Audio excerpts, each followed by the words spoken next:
Hello प्यारे बच्चों, कैसे हैं आप लोग। आई होप आप लोग बहुत अच्छे होंगे और अच्छे से पढ़ाई करते होंगे। तो आज आप लोग के लिए लेकर आ गया हूं दो चर वाले रैखिक समीकरण का युग्म, जो कि एनसीईआरटी क्लास 10 में तीसरा नंबर चैप्टर में दे रखा है, pair of linear equation in two variables. अब सबसे पहले हम जानते हैं कि ये किस टाइप के होते हैं। तो आपको पता है, नाम से ही क्लियर है, दो चर वाले रैखिक समीकरण। तो दो चर होंगे तो इसमें है एक्स और वाई, ठीक है। और रैखिक रैखिक का मतलब ये होता है जिसका पावर केवल और केवल एक हो, जैसे इसमें एक्स का पावर एक है, इसमें वाई का पावर एक है, ठीक है। और युग्म का मतलब होता है जोड़ा। तो देखो, दो रंग का एक ही है, मतलब एक ही रंग का दो है, ठीक है। a1x plus b1y plus c1 बराबर जीरो। एक है a2x plus b2y plus c2 बराबर जीरो।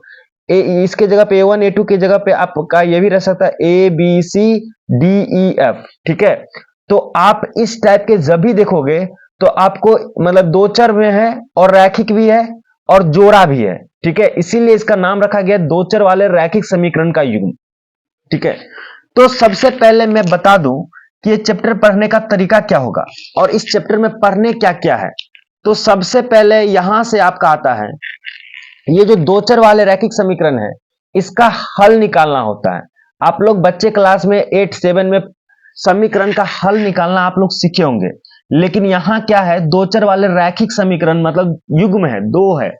तो इसका हल करने का दो तरीका होता है, एक बीजीय बीजीय विधि और एक होता है ग्राफीय विधि, ठीक है। तो बीजीय विधि में हम लोग तीन तरीका से हल सीखने वाले हैं। एक का नाम होगा प्रतिस्थापन विधि, दूसरा का नाम होगा विलोपन विधि जिसे लुप्ति के करण के नाम से जानते हैं, और एक होगा ब्रज गुणन विधि। तो तीन तरीके से हम लोग सीखने वाले हैं क्या, इसका हल करने का, ठीक है। फिर सीखेंगे ग्राफीय विधि। इसके बाद इसमें आपको इतना करने के बाद, ग्राफीय विधि या बीजीय विधि की सीखने के बाद, अब आपको समझना होगा शर्त होने का मतलब हल होने का शर्त, ये भी समझेंगे। और उसके बाद लास्ट में समझेंगे समस्याएं। अब देखिए, ये तो पढ़ने का तरीका हो गया, ठीक है। अब इस वीडियो में सबसे पहले हम लोग क्या पढ़ने वाले हैं, प्रतिस्थापन विधि और विलोपन विधि। और इतना ही नहीं, इस वीडियो के बाद हम लोग इस कंसेप्ट के सीखने के बाद एनसीईआरटी का जो भी 3 एक्सरसाइज दे रखे होंगे, बारी बारी करके सब खत्म कर लेंगे। सबसे पहले हम लोग क्या करने वाले हैं, कंसेप्ट सीखने वाले हैं।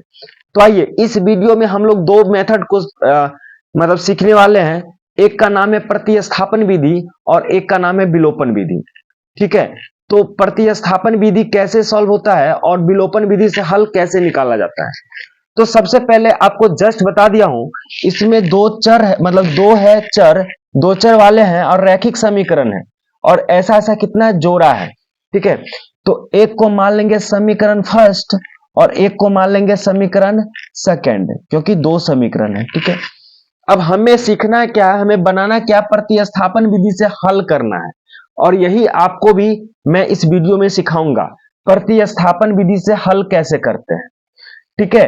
तो यहां दो समीकरण दे रखा है। प्रतिस्थापन का मतलब आप समझो, एक वृक्ष का प्रतिरोपण करते हैं, मतलब आप कहीं से मतलब जड़ को उखाड़ते हो और कहीं पे जाकर रोपण करते हो। मतलब क्या कहने का मेरा मतलब है, एक समीकरण में से एक्स या वाई का हल निकालेंगे और दूसरे में डालेंगे।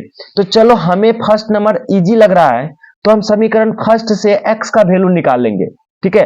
प्रतिस्थापन मतलब एक से निकालकर दूसरे में डालेंगे, ठीक है। क्लियर है, यहां तक समझ में आ रही है। आइए, तो समीकरण फर्स्ट से हम क्या करने वाले हैं, तो समीकरण फर्स्ट से सॉल्व करने वाले हैं। देखो, x minus 3y equal to 7 है ना। अब देखो, हमें तो x का वैल्यू निकालना है, तो x का वैल्यू निकालोगे तो इस सबको इस साइड ले जाओगे, इधर पहले से 7 है और 3y माइनस में तो इस साइड जाएगा तो प्लस में 3y आ गया। क्लियर है। अब इसको हम समीकरण थर्ड भी मान सकते हैं या रहने भी दे सकते हैं। चलिए हम मान लेते हैं यहां समीकरण तीसरा। अब क्या करेंगे, हमने किस समीकरण से सॉल्व करके निकाला है, तो हमने समीकरण फर्स्ट से निकाला है। अब वैल्यू इसी का समीकरण सेकंड में रखेंगे। ऐसा नहीं करेंगे कि समीकरण फर्स्ट से निकालकर और समीकरण फर्स्ट में ही डाल देंगे। क्लियर?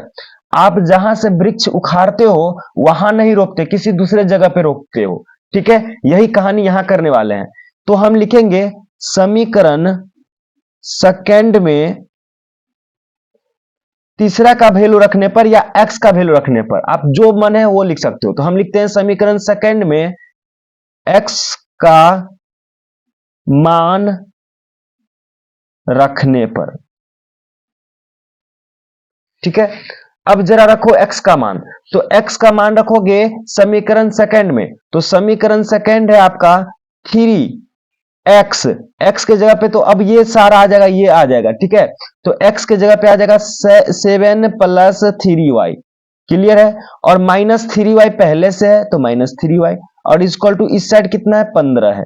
यहां तक कोई दिक्कत नहीं होना चाहिए। ठीक है, अब इसको सॉल्व करते हैं। तो इसको इससे गुना करोगे तो 7 या कितना आ जाएगा 21, इसको इससे गुना करोगे तो 3 तिया 9, 9y। ठीक है, माइनस का 3y इक्वल टू कितना आ जाएगा 15। क्लियर है? अब देखो x 21 इधर जाएगा, इधर 9y में से 3y माइनस होगा तो बचेगा 6y, और इधर 15 है और ये 21 इधर जाएगा तो माइनस का 21। क्लियर है? अब देखते जाओ क्या आ रहा है। अब ध्यान से देखो, तो इधर आ जाएगा 6y और इधर आ जाएगा 15 में से 21 जाएगा तो माइनस का क्या बचेगा 6 बचेगा। ठीक है, और 6 से 6 कट जाएगा तो y का कितना वैल्यू आ गया, y -6/6, तो कट कर आ जाएगा कितना -1। तो y का वैल्यू 1 आ चुका है, और हम y का वैल्यू अगर समीकरण थर्ड में रख दें तो x का भी वैल्यू आ जाएगा। तो अब लिखेंगे समीकरण थर्ड में y बराबर -1 रखने पर। ठीक है, क्योंकि y बराबर हम लोग निकाल चुके हैं तो y का वैल्यू हम समीकरण थर्ड में रख देंगे। समीकरण थर्ड ये है, तो x इक्वल टू आ जाएगा दोस्तों 7 + 3, और y के जगह पे कितना डाल दोगे -1। इसको सॉल्व करोगे तो 7 माइनस प्लस माइनस का 3, तो x इक्वल टू कितना आ गया 4। तो हम लिख सकते हैं यहां, अतः x इक्वल टू कितना आया था वैल्यू, तो 4 आया है, और y इक्वल टू कितना आया है, तो y इक्वल टू -1 आ गया। यही आपका क्या हो जाएगा, आंसर हो जाएगा। क्लियर है?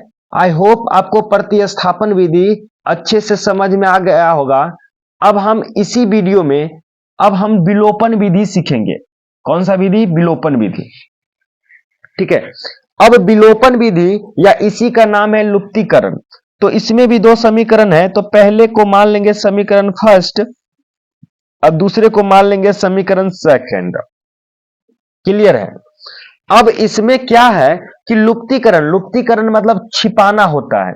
छिपाना मतलब क्या, या तो x को छिपाओगे या तो y को छिपाओगे, मतलब किसको काटोगे तो आपका मर्जी। ठीक है, या x को काटोगे या y के काटोगे। तो काटने का सिंपल तरीका यह होता है कि सबसे पहले हम गुणांक बराबर करेंगे। तो गुणांक क्या होता है, जैसे x का इसमें गुणांक है 2, इसमें x का गुणांक है 3, इसमें y का गुणांक है 3 और इसमें y का गुणांक है 4। तो सबसे फर्स्ट काम करोगे ये डिसाइड करोगे कि काटना किसको है। तो चलो हमने डिसाइड कर लिया x को काटना है। किसको काटना है? x को काटना है, तो y का वैल्यू आ जाएगा। याद रखना, जिसको काटोगे उसका अपोजिट उसका आंसर आ जाएगा। जैसे y को काटोगे तो x का वैल्यू आएगा इन निकल कर, और x को काटोगे तो y का आएगा। ठीक है, अब यहां कहानी बनता है कि हम अपने मन से डिसाइड कर लिए कि x को काटने वाले हैं। तो यहां x को काटोगे तो x का गुणांक बराबर करोगे, तो 3 से इसमें गुना कर दोगे, 2 से इसमें गुना कर दोगे, तो ये भी 6 हो जाएगा, ये भी 6 हो जाएगा। ठीक है, तो सबसे पहला काम किए हमने समीकरण फर्स्ट में गुणांक बराबर करने के लिए कितना से गुना किए, तो समीकरण फर्स्ट में हमने क्या किया 3 से गुना कर दिया, और समीकरण सेकंड में 2 से गुना कर दिया। और इसी बात को हम यहां लिख देंगे, समीकरण फर्स्ट में कितना से गुना कर रहे हैं 3 से, और समीकरण सेकंड में कितना से गुना कर रहे हैं 2 से। और क्यों कर रहे हैं, क्योंकि हमें गुणांक बराबर करना है, क्योंकि हमें x को काटना है। इतना क्लियर हो गया? तो आगे बढ़ते हैं। अब भाई मेरे, अब चेक करना है काटना है, इसका मतलब ये भी प्लस है, ये भी प्लस जुट जाएगा। तो हम क्या करेंगे, बीच में माइनस का साइन लगा देंगे, मतलब समीकरण फर्स्ट में से समीकरण सेकंड को घटा देंगे, माइनस कर देंगे। अब यहां लॉजिक ये बनता है, आपको मैं एक चीज और बता दूं, अगर साइन यहां सेम रहे, अगर प्लस प्लस है तब पर भी माइनस करेंगे, या माइनस माइनस है तब पर भी माइनस करेंगे। लेकिन अगर साइन अपोजिट रहता, यहां प्लस रहता माइनस रहता, या माइनस रहता प्लस रहता, उस केस में हम जोड़ते। बस ये थोड़ा लॉजिक है, कोई दिक्कत नहीं है, ठीक है। मतलब हमें काटना है तो भाई साइन अलग अलग होगा तब तो कटेगा। आ जाओ, समीकरण फर्स्ट को 3 से गुना करो, तो 3 से गुना करते जाओगे तो इसको 3 से गुना करोगे तो 6x आ जाएगा, इसको 3 से गुना करोगे तो 3 तिया 9y आ जाएगा, और 19 को 3 से गुना करोगे तो 19 तिया 57 आ जाएगा। क्लियर है। अब समीकरण सेकंड को 2 से गुना करना है, तो गुना करो तो 3 दूना 6x आ जाएगा, इसको गुना करोगे तो 4 दूना 8y आ जाएगा, इक्वल टू 26 दूना 52 आ जाएगा। ठीक है। अब करो माइनस, अब क्या करोगे माइनस, तो ये भी माइनस, ये भी माइनस, ये भी माइनस, क्योंकि माइनस का साइन लगाए तो घटाओगे ना पहले में से दूसरे वाले को। अब एक 6 प्लस में एक माइनस में, तो यहां से कट गया। अब 9y में से माइनस 8y जाएगा तो बचेगा y, और इधर है 57 में से 52 जाएगा तो आपका आ जाएगा 5। ठीक है। तो इसमें डायरेक्ट y का वैल्यू आ गया, किसका, y का। अब y का जो वैल्यू आया है 5, समीकरण 1 या सेकंड में किसी में रख दो तो x का वैल्यू ऑटोमेटिक आ जाएगा। तो आपको जिसमें रखना है उसमें रख लेना। तो चलो हमें रखना है समीकरण फर्स्ट में, तो समीकरण फर्स्ट में y इक्वल टू 5 रखने पर, ठीक है, रखो। तो समीकरण फर्स्ट में 2x plus 3y equal to 19 है समीकरण फर्स्ट। ठीक है। तो हम y के जगह पे कितना रखेंगे, 5 रखेंगे, y के जगह पे कितना रखेंगे, 5 रखेंगे। तो 2x plus 3 into 5 equal to 19। अब देखो इसको सॉल्व करो तो 2x ये हो जाएगा 5 दिया 15, और इधर जाएगा तो प्लस में इधर, तो इधर जाएगा बराबर के साइड जाएगा तो माइनस में आ जाएगा 15। क्लियर है। अब देखो 2x तो इधर है ही, और 19 में से 15 जाएगा तो बचेगा 4, तो x इक्वल टू आ जाएगा 4/2, और कट कर आ जाएगा कितना, 2, 2 दूना 4। तो यहां से भी आ गया।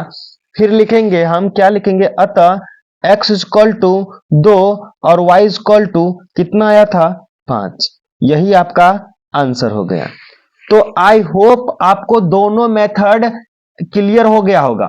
ठीक है। तो इस वीडियो में हम यही दो मेथड रखते हैं। अगले वीडियो में हम लोग सीखेंगे ब्रश गुणनखंड विधि, फिर ग्राफीय विधि। ऐसे कर करके अभी बेसिक चलेगा, उसके बाद जैसे ही अपना कंप्लीट हो जाता है बेसिक, उसके बाद हम लोग सीखेंगे मतलब करेंगे एक्सरसाइज, एनसीईआरटी का पूरा एक्सरसाइज करेंगे। ठीक है। इस वीडियो में इतना ही। अगर वीडियो पसंद आ रहा होगा या मैं आपको अच्छे से बता पा रहा हूँगा तो आप हमारे चैनल को सब्सक्राइब कर सकते हैं और वीडियो को लाइक कर सकते हैं, और हाँ, दोस्तों के साथ शेयर जरूर करिएगा। धन्यवाद। फिर मिलते हैं किसी नेक्स्ट वीडियो में, तब तक के लिए बाय बाय और जय हिंद।